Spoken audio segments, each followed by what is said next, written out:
the title of this section is the binomial theorem. It starts going over the difference between general form and standard form, and then gets into what's called the binomial theorem.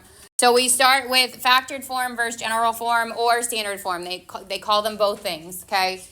And in these scenarios, you're just basically getting your function in a different format. So your factored form is exactly how it sounds. It would be something like x plus 2 squared times x minus 1. Well, and that would be equals f of x when it's given to you in function notation, okay? And this is factored form. And then general form is if you took that same thing and you expanded it out, in which there would be no parentheses. So there are going to be times in which you have to go back and forth between these two, and then really it's important to identify what pieces of information are easier to get from what form. So if it is in factored form, then obviously it's easier to find things like your roots because it's already factored, your domain because it's already factored, vertical asymptotes, even holes are going to be easier in that factored form because you would just like cancel things out. But then things like degree of your function, y-intercept, horizontal and slant asymptotes are going to be easier coming from general or standard form. Even required, like slant asymptote, you would have to have it completely expanded. Good morning. All right, so example 1 says convert to standard or general form and answer the questions. So this initial form is already in its factored form. And if we want to convert, it means literally expand it out so that there are no parentheses left. So I would take my 3x minus 1 raised to the second power, and I would expand and FOIL it. One way is literally 3x minus 1 times 3x minus 1. Or the shortcut for a square is you square the first term, so it would be 9x squared. You square the last term, so it would be positive 1. And then you double the product here. So the product would be negative 3x. And we double it, and I get minus 6x. Then I have the negative 2 on the front, and that has to get distributed to all the terms. So it would be negative 18x squared plus 12x minus 2. So that's what it means by standard form or general form. Those would mean the same thing. And again, those words could be used interchangeably.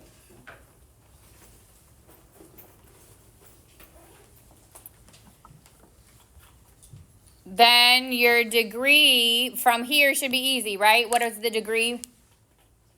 2, your highest exponent here. And the y-intercept is easier when it's in standard form because you literally just zero out these two terms, and I'd get 0, negative 2.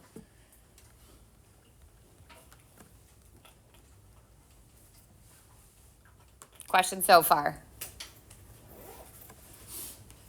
All right, example 2 is the reverse. So convert to factored form and answer the questions. So the first thing I would do to factor this is what?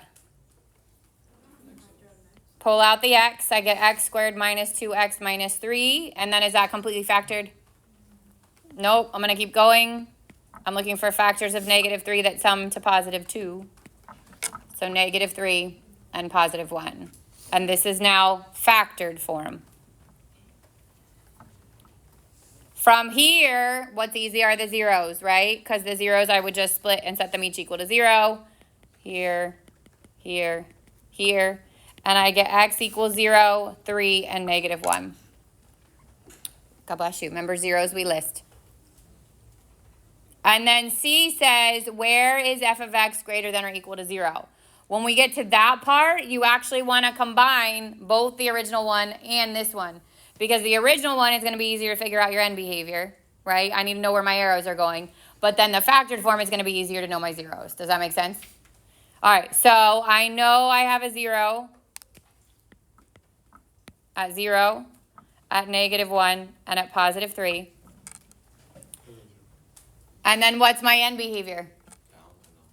Good. Points down to the left and up to the right. So this arrow is going to go down. This arrow is going to go up, and you know that because it's odd and positive, right? And then are there any roots that repeat that have a multiplicity that would be even? No, which means crosses through, crosses through, crosses through. And then I want to identify what part of this graph is greater than or equal to 0. So I would go from here to there, and then again from here. So it'd be from -1 to 0. Oh, this gets a bracket because it's or equal to. And then again, 3 to positive infinity.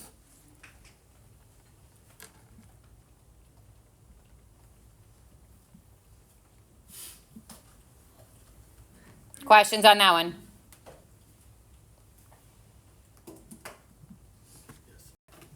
Yes, question? Yeah. Do we have to? All right, multiplying binomials. This is the expansion part. So this is like the binomial theorem part. So what happens here is you're going to take a function that's a binomial, meaning two terms, right? And raise it to a power. Now these powers are not necessarily going to be small, where all you have to do is expand and FOIL it out. These powers could be raised to the fourth power or the fifth power or the sixth power. And instead of literally doing this times this times this times this times this times this the amount of times, there is a pattern to what happens. So we're going to learn about that pattern. And you'll get these questions two different ways. Either expand this fully or give me just one specific term. So give me the seventh term. Give me the fourth term. And in those scenarios, you don't want to expand it all the way out. I'm going to teach you a way to just get that specific term, okay? So first of all, if you pay attention, like if you notice x plus y raised to the fifth power would look like this. So a couple of characteristics of every expanded binomial is they have symmetry. So like your exponents, right? So the first one starts, your x here, starts at the highest exponent, which is 5 in this case, and works its way down. It goes from 5 to 4 to 3 to 2 to 1 here, and it would be 0 on that last one. And then your second term goes the other direction. It starts at 0, which would be here, and it goes to 1 to 2 to 3 to 4 to 5. So that's going to happen with both terms. The first one, you start at the highest, you work your way down. The second one, you start at 0 and you work your way back up. The other thing to notice is that there are n plus 1 terms. So whatever your exponent is, there's always one more term than that. If I'm raising it to the fifth power, there are 6 terms, okay? I already said this one. They have symmetric roles, okay? The other thing is the sum of the powers of each term is n. So if I were to add up 5 and 0, I get 5. 4 and 1, I get 5. 3 and 2, I get 5. 2 and 3, I get 5. 1 and 4, I get 5. And 5 and 0, I get 5. So every individual term's exponents, okay, should add up to the n. Unless this already has an exponent on it, like if that was squared, obviously that's not the same. You'd have to take the 2, raise it to the fifth, raise it to the fourth, like that, okay? But if they are each raised to just the first power, then every term there will sum to your n. The same thing happens when you get to, like this is raised to the sixth. Same pattern. Starts as 6, goes to 5 to 4 to 3 to 2 to 1 to 0. And then the y goes from 0 to 1 to 2 to 3 to 4 to 5 to 6. Every exponent adds up to 6, every pairing of exponents. And there are 7 terms because it would be one more. The coefficients, so the numbers on the top, increase and then decrease in a symmetric pattern. So look at this one. It would be 1, then 6, then 15, then 20, then 15, then 6, then 1. The same thing's going to happen. It's going to build and then it's going to come back down again. And I'm going to teach you a way to get those coefficients. And then the last thing says the coefficient of a binomial expansion are called, and this is just a vocab term, your binomial coefficients. So I'm going to teach you a way to get your binomial coefficients. That's called your Pascal's triangle, if you remember it. So the binomial expansion follows something called Pascal's triangle. Pascal's triangle, I'm going to teach you how to build it because you don't have to memorize it. You just have to know how to build it, okay? Pascal's triangle is something that takes the numbers above it and it adds them together. So if I look at this triangle, it always starts with 1, and then it would carry down the 1 and the 1. So the leading one is always 1, the ending one is always 1. And then every term after that, in order to find it, we add the 2 above it together. So it starts with 1. This was 1 plus 1, which is 2. Then it goes to 1. The next one starts with 1. I add the 1 and the 2 to get 3. I add the 2 and the 1 to get 3. It ends with 1. Starts with 1. Add the 1 and the 3, I get 4. Add the 3 and the 3, I get 6. Add the 3 and the 1, I get 4. Starts with 1. Adds the 1 and the 4, I get 5. Adds the 4 and the 6, I get 10. Adds the 6 and the 4, I get 10. 4 and 1, I get 5. And it ends with 1. So if I wanted to add another row onto this, it's going to start with 1. And it starts with 1 because technically there would be a 0 here, right? This would be 0. So if I add those two, it would still be 1. What's my next number going to be? 6. Next number. 15. Next number. 20. Next number. 15. Next number. 6. Last number. 1. I could do that on repeat until however I get, okay? Now the row you are going to grab to fill in your binomial coefficients, the second number matches the exponent of your original equation. So if I'm raising something to the 3rd power, I go to the line that starts with 1, 3. If I was raising it to the 6th power, I would go to the one that starts with 1, 6, okay? After the 1, whichever number's there, matches the exponent on your original question. So my binomial coefficients are 1, 3, 3, 1, which means on... All right, so example 3. Says write the expansion of the expression. So we're going to start off small, okay? If it was to the 3rd, it may not be terrible to multiply it all the way out. But if it just said find the 4th term or find the 3rd term, you would want to understand the pattern that's happening. So we're going to break it down as though we're going to expand it fully, okay? So first of all, how many terms are going to be? 4. So I'm going to literally leave 1, 2, 3, 4 spaces.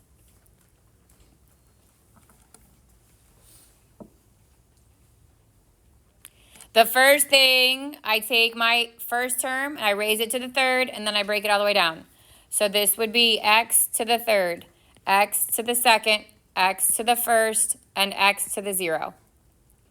If it had a sign on it, that sign goes inside the parentheses with the number, okay? Or with the variable. Then the reverse happens for the -2. So I take that -2 and it would be raised to the 0, then to the 1st, then to the 2nd, then to the 3rd.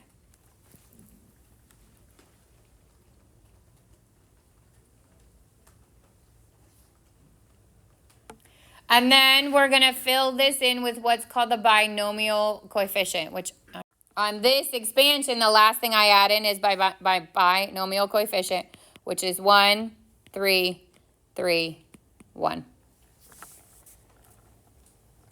So we take our first term, start at the highest exponent, work its way down. Second term, started at 0, work its way up, and then we add in our binomial coefficients. You could do that in any order you want. You could start with your binomial coefficients. And then we literally multiply all 3 of those terms out in each of those spaces. So from my first one, I'd get 1 times x to the 3rd times -2 to the 0, and -2 to the 0 is what? 1. So my first term is x to the 3rd.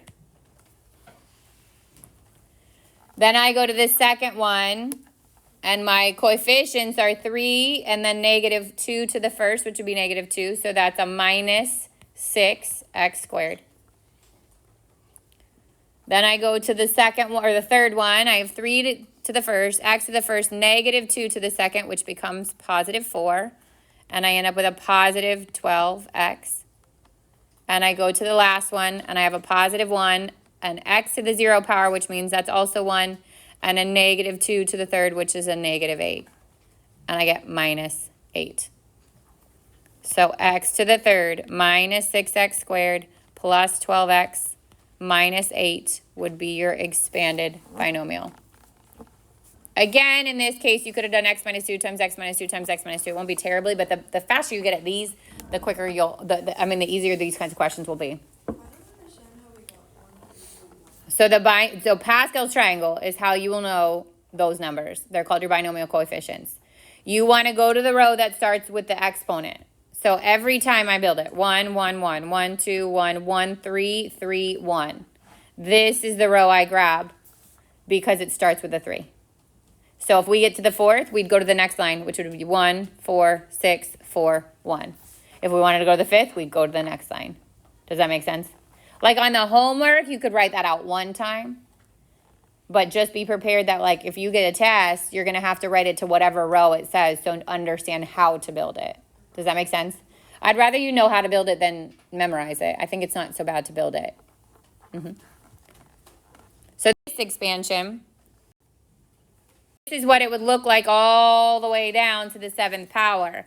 Notice that this, like, so the first one is 1, then it's 1, 1, then 1, 2, 1, then 1, 3, 3, 1, then 1, 4, 6, 4, 1, then 1, 5, 10, 10, 5, 1. All the way down from what we built. We didn't get to the 7th, but we could have. All of that is Pascal's triangle. Yeah. So that works for like any number. Yep. And again, that just determines your binomial coefficient, so the number on the front. You still have to take your terms and raise them to the powers, but that determines the number on the front. And I will say the biggest mistake people make is they take the terms and they start with the highest exponent, they work their way down, they do the second term, 0 work its way up, but then they forget about the binomial coefficient. You have to make sure you pull that in. So there's 3 parts to each term.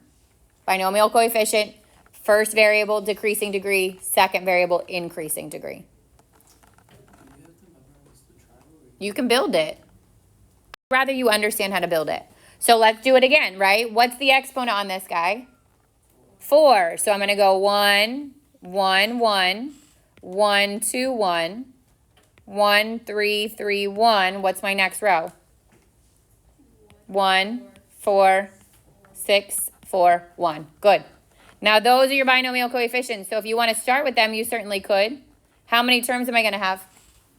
5. 1, 2, 3, 4, 5. If I want to add my binomial coefficient, it's 1, 4, 6, 4, 1. Now I take my first term to the highest exponent, work my way down. So 2 to the x is going to be to the 4th,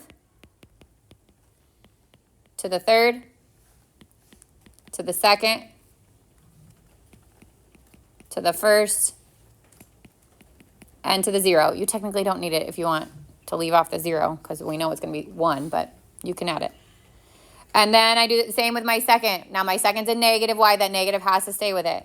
So this is negative y to the 0, negative y to the 1st, negative y to the 2nd, negative y to the 3rd,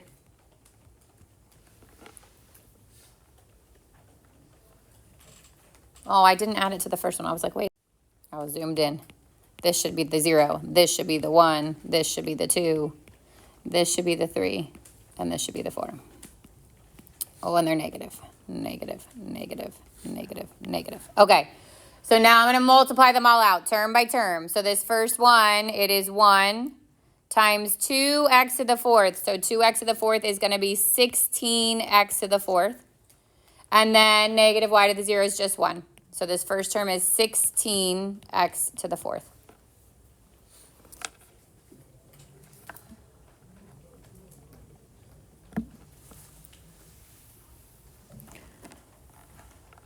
All right, so second term, you got to worry about the exponent on the 2x to the 3rd first. So this becomes 8x to the 3rd times 4, 32. And then this is a negative 1 raised to the 1st. So actually that becomes a negative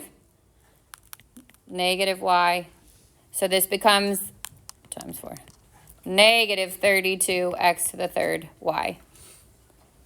Then go to the next term. You've got 2x to the 2nd, so this becomes 4x squared. And negative yx squared becomes positive yx squared. 6 times 4 times x squared times y squared would be positive 24x squared y squared. And then your last one, this one's 4, so it stays. This one's raised to the 1st, so 2 times x. And then negative y to the 3rd would be negative y to the 3rd. So 4 times 2 gives you the 8, negative 8x, y to the 3rd. And then the last one, this is 1. This also is 1, and negative y to the 4th becomes a positive y to the 4th. So started as to the 4th, should end with 5 terms. Questions on those?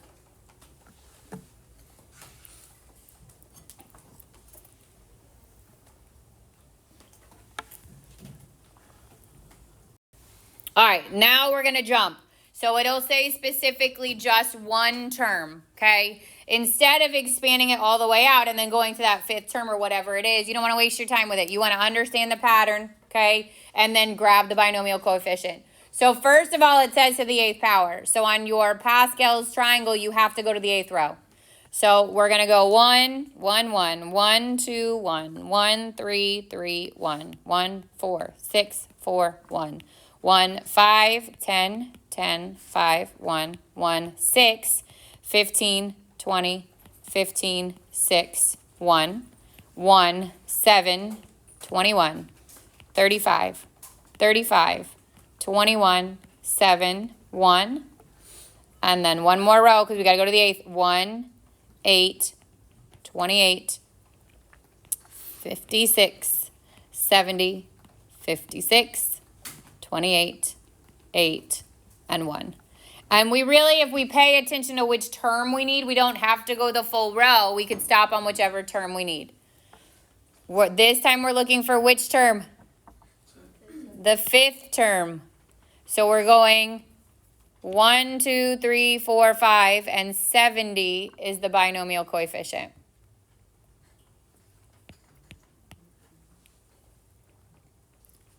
You with me so far? Sure. So now I want to pay attention to the exponents. So I don't need to go all the way out, but think about what happens. If you just take your 8 and you work your way down from it, it'd be the first term to the 8, to the 7, to the 6, to the 5, to the 4. This would be first term, second term, third term, fourth term. 5th term would be my A to the 4th. What's true about the exponents on each term? They have to add to the other one. So either I could work my way back up with the second one, which is 0, 1, 2, 3, 4. Or I could know that they have to add up to 8, which would also tell me that this second term, which is 2b, has to be raised to the 4th. Now I don't need to worry about anything before or after. I just need to multiply out a to the 4th and 2b to the 4th. And this is where I'll give you a calculator. So you don't have huge numbers, okay? Are they doable? Yes. But are they pleasant? No. So 70, a to the 4th, 16, b to the 4th, and then I would do 70 times 16. 1,120, a to the 4th, b to the 4th. If it were me and I was taking a test, I would do both. Make sure they add up to the 8 and then also do the count up. And then you're checking yourself and make sure you grab the right term. So, and this is important too because people, like last year, they would switch them. Like if you switch them and you're doing your expansion of your binomial, it doesn't matter because it would all work its way back out, right? Like eventually you'd get every term. If you did the 2b and you started as 8, 7, 6, 5, 4, 3, and as long as you did a to the other order, the terms are going to be there. They'll be in the wrong order, but they're all the right terms. But if you grab a specific term like this, you will do the wrong one. So you got to make sure you start with the first one, highest exponent down to none, second term, lowest exponent up.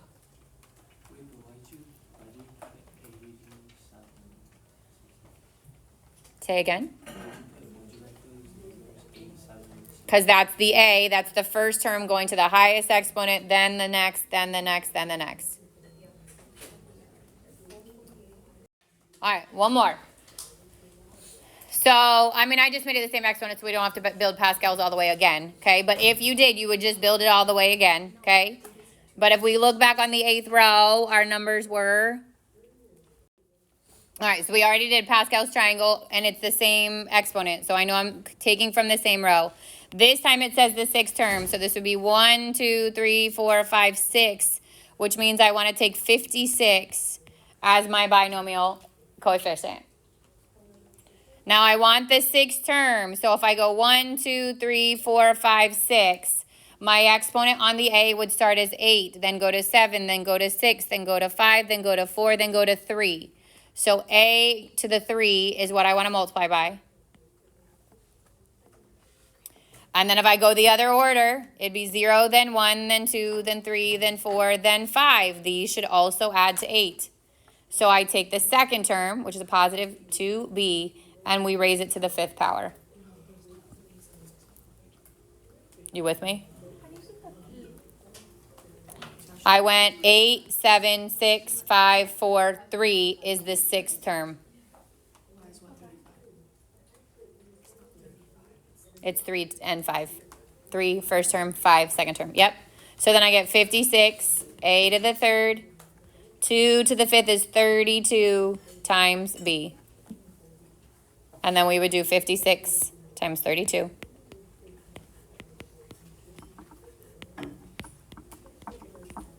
$1,792 a to the third, b to the first. No, b to the fifth. Sorry, that 5 dropped off. B to the fifth. All right, so this is how you could see multiple choice in this section. All right, so in the xy plane, the graph of the function f has a limit. X approaches infinity, f equals infinity. Which of the following could be an expression of f of x? First of all, what is this describing? What is the limit as x approaches infinity describing? The end behavior. Specifically, which side of your graph? The right side of my graph. So if it's going to infinity, what does that mean in arrows? It rises right. What kind of functions are you looking at? This is a mix, right? This is a mix between rational functions. This is a rational function. This is a rational function. And polynomial functions. Those are polynomial functions. It has to be either odd and positive or even and positive. Well, for polynomial functions, yes, right? For polynomial functions, you know your end behavior based on the highest exponent and the leading coefficient. So it has to be either positive x to the even power, or it needs to be positive x to the odd power for your polynomial functions, right? So the ones that are in purple on this. Now for your rational functions, how do you find your end behaviors? You're going to either look for your horizontal asymptote, right, which there's not going to be, because, if there is, it's not the right answer, because we're saying go to infinity. Or we simplify, cross out, plug in infinity. So there are two different approaches depending on the kind of concept, the kind of equation you're given, right? So let's check the the polynomial functions first. This would be x to the third, x to the first, and the leading coefficient would be negative. So this would be negative 2x to the fourth. I don't need to expand it all the way out. I just need to look at my leading terms. That is not a scenario we want. That would fall both sides. Okay, this would be x to the first, x to the third, and x to the first. So this would be x to the fifth, okay? Which would be an odd. This would fall left and rises right, so that still works, okay? But now we're going to go to the rational expressions because, again, maybe the next time the question is one of the rational ones. So in the top, this would be x to the third. It'd be a positive x to the third. And in the bottom, it'd be x times x to the third, so it'd be x to the fourth. So no horizontal asymptote because the top is, there is a horizontal asymptote. This time it would be what? 0. Y would equal 0. So I know that's not that one. And then go to the bottom. This would be x to the third times x, so x to the fourth over x times x to the third, which would be x to the fourth. What is your horizontal asymptote? 1. It would be 1 this time, so I also rule that out. A third scenario there that still wouldn't work would be if it was like something like a negative x to the fourth over x to the third, right? There wouldn't be a horizontal asymptote. If I took and simplified this, it'd be a negative x. And if I plugged in a positive infinity, I'd end up with a negative infinity. So that's another scenario that they could be as a multiple choice that wouldn't work. Does that make sense? You got to be able to determine your end behavior. And it's going to be mixed like that. Polynomials, where you need your left and right hand behavior, and rational functions, where you need to understand your horizontal asymptotes. We good? Okay. All right, so first of all, I recommend starting with Pascal's triangle because it is the thing that people will forget to do at the end. Once you get going, you tend to forget. So I'll go to the 6th row. Oops. Oh, count from 1, 2, 3, 4. Okay. Instead of starting at the end and counting back. Yep. 15, 6. So this is my row. On the homework, there's no number. All right, so then if it's the third term, it's 15, right? The 15 is the one I'm looking at. Let me highlight it in a color you could see. 15 is my binomial coefficient. Then if I'm going to go to the third term, 1, 2, 3, I start at the highest exponent for the first term. So the first term would be my 4x to the 6th, then to the 5th, then to the 4th. So I'm raising 4x to the 4th. And then I go the other direction with my second term, which is negative 3. I go 0, then 1, then 2. So this would be negative 3 raised to the second. So I get 15 times 4x to the 4th times negative 3 raised to the second. And I'd get 15, this is 256, x to the 4th times 9. And then you're going to multiply them all out. Should there be something that big or would Sure, because I'm going to give you a calculator. Okay. Yep.